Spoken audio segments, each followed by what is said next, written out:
Hello Manchester Academy, Miss Tregelles here today for the final instalment of the Manchester Academy Virtual Reading Programme. It is Autobiography Week and I am reading The Bow Jar by Syvia Plath, which is a semi-autobiographical novel. So I'm going to be reading to you today from the very final chapter of the text. Off we go, chapter 20. A fresh fall of snow blanketed the asylum grounds. Not a Christmas sprinkle, but a man-high January deluge, the sort that snuffs out schools and offices and churches and leaves for a day or more. A pure blank sheet in place of memo pads, date books and calendars. In a week, if I passed my interview with the Board of Doctors, Philomena Guinea's large black car would drive me west and deposit me at the wrought iron gates of my college. The heart of winter. Massachusetts would be sunk in a marble calm. I pictured the snow-flaky Grandma Moses villages, the reaches of swampland rattling with dried cat's tails, the pond where frog and hornpout dreamed in a sheaf of ice, and the shivering woods. But under the deceptively clean and level slate, the topography was the same, and instead of San Francisco or Europe or Mars, I would be learning the old landscape, brook and hill and tree. In one way, it seemed a small thing, starting after a 6-month lapse, where I had so vehemently left off. Everybody would know about me, of course. Dr. Nolan had said quite bluntly that a lot of people would treat me gingerly, or even avoid me, like a leper, with a warning bow. My mother's face floated to mind, a pale, reproachful moon at her last and first visit to the asylum since my 20th birthday. A daughter in an asylum. I had done that to her, still. She had obviously decided to forgive me. "We'll take up where we left off, Esther," she had said with her sweet martyr's smile. "We'll act as if this were all a bad dream." A bad dream. To the person in the bow jar, blank and stopped as a dead baby, the world itself is the bad dream. A bad dream. I remembered everything. I remembered the cadavers and Doreen and the story of the fig tree and Marco's diamond and the sailor on the common and Dr. Gordon's wall-eyed nurse and the broken thermometers and the negro with his 2 kinds of beans and the 20 pounds I gained on insulin and the rock that bulged between sky and sea like a grey skull. Maybe forgetfulness, like a kind of snow, should numb and cover them. But they were part of me. They were my landscape. "A man to see you." The smiling, snow-capped nurse poked her head in through the door, and for a confused second I thought I was really back in college, and this spruce white furniture, this white view over the trees and hills, an improvement on my old room's nicked chairs and desk, an outlook over the bold quad. "A man to see you," the girl on watch had said on the dormitory phone. What was there about us in Belsize so different from the girls playing bridge and gossiping and studying in the college to which I would return? Those girls, too, sat under bow jars of a sort. "Come in," I called, and Buddy Willard, khaki cap in hand, stepped into the room. "Well, Buddy," I said. "Well, Esther." We stood there looking at each other. I waited for a touch of emotion, the faintest glow. Nothing. Nothing but a great, amiable boredom. Buddy's khaki-jacketed shape seemed small and unrelated to me as the brown post he had stood against that day a year ago at the bottom of the ski run. "How did you get here?" I asked finally. "Mother's car." "In all this snow?" "Well," Buddy grinned, "I'm stuck outside in a drift. The hill was too much for me. Is there any place I can borrow a shovel?" "We can get a shovel from one of the groundsmen." "Good." Buddy turned to go. "Wait, I'll come and help you." Buddy looked at me then, and in his eyes I saw a flicker of strangeness, the same compound of curiosity and wariness I had seen in the eyes of the Christian Scientist and my old English teacher and the Unitarian minister who used to visit me. "Oh, Buddy," I laughed, "I'm all right." "Oh, I know, Esther," Buddy said hastily. "It's you who oughtn't to dig out cars, Buddy, not me." And Buddy did let me do most of the work.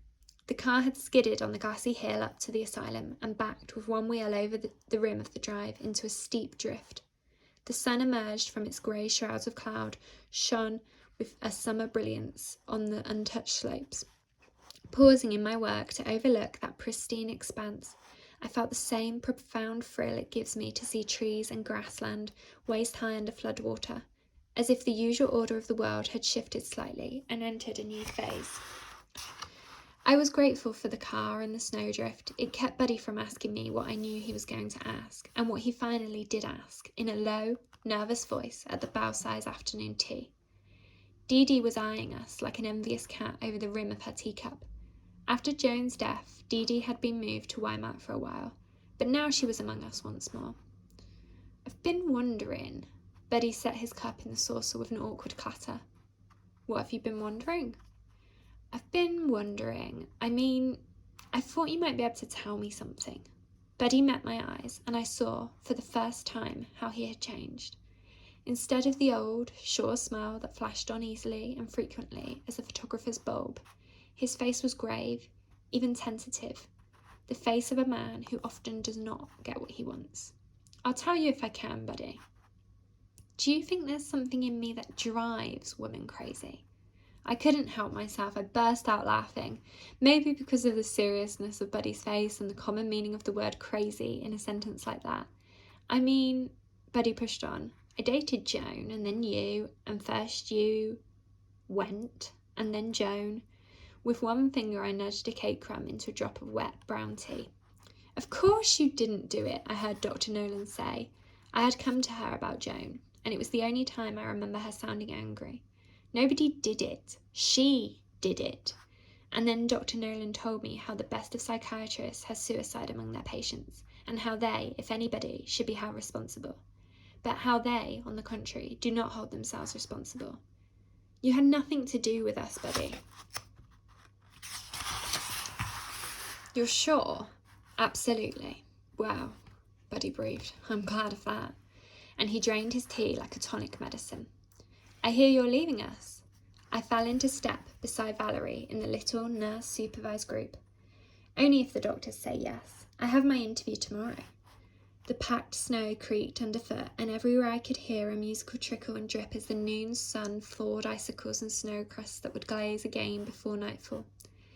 The shadows of the massed black pines were lavender in that bright light, and I walked with Valerie a while, down the familiar labyrinth of shovelled asylum paths. Doctors and nurses and patients passing on adjoining paths seemed to be moving on casters, cut off at the waist by the piled snow. Interviews, Valerie snorted. They're nothing. If they're going to let you out, they let you out.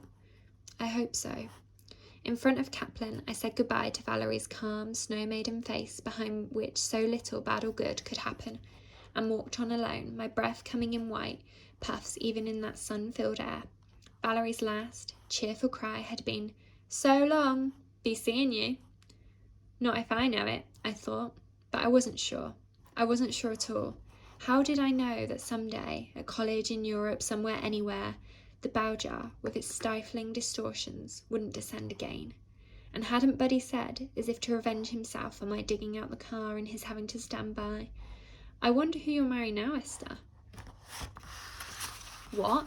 I'd said, shovelling snow up on the mound, onto a mound and blinking against the stinging back shower of loose flakes.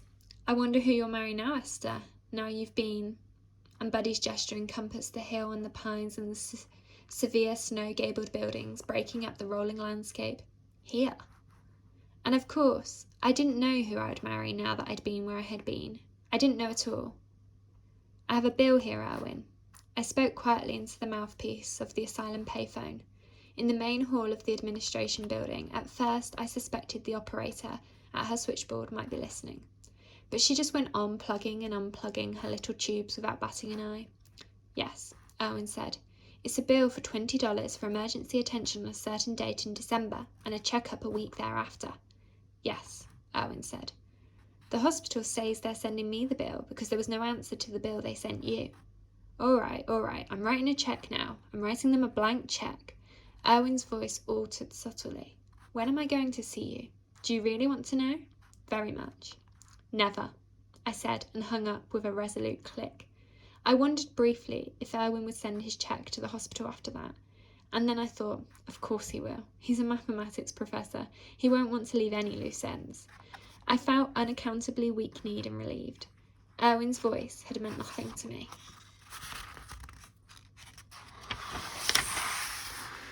This was the first time since our first and last meeting that I had spoken with him, and I was reasonably sure it would be the last. Erwin had absolutely no way of getting in touch with me except by going to Nurse Kennedy's flat, and after DeJohn's death, Nurse Kennedy had moved somewhere else and left no trace. I was perfectly free. Okay, so we're going to stop there. I hope you have enjoyed the 3 instalments of the Bell Jar this week. Come back next week for more texts.